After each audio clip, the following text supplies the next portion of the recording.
The group Stand for Children has teamed up with Echo Northwest, a research firm, to break down how much time kids all around the state are spending in school.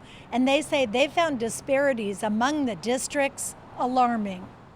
Between No School November and Summer Slide, like that, those are like catchy alliterative terms that really are just saying like our kids aren't getting the amount of instructional time that they need. Parents like Lauren Weiskirk now have a new tool to see how their students' time in school stacks up against others in Oregon.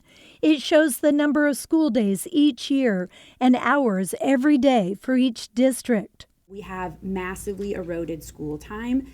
Sarah Pope with Stand for Children says Oregon already ranks 47th in the nation for the amount of time in class, and Oregon students have about 15 fewer days per year than the national average. You can meet the Oregon requirement with 140 days on the calendar.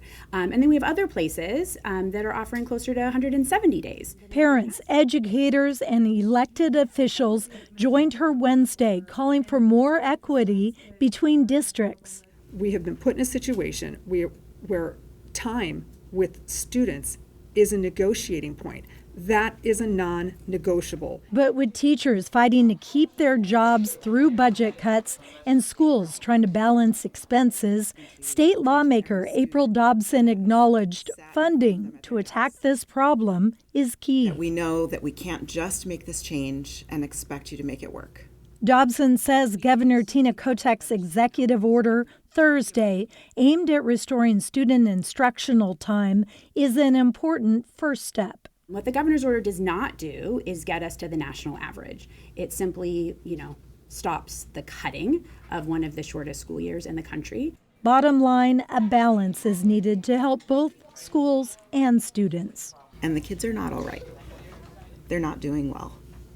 And every parent and educator standing in front of you knows that that's true.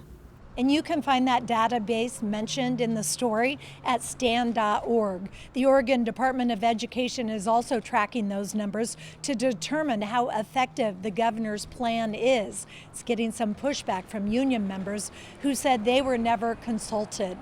In Southwest Portland, Libby Dowsett, KGW News.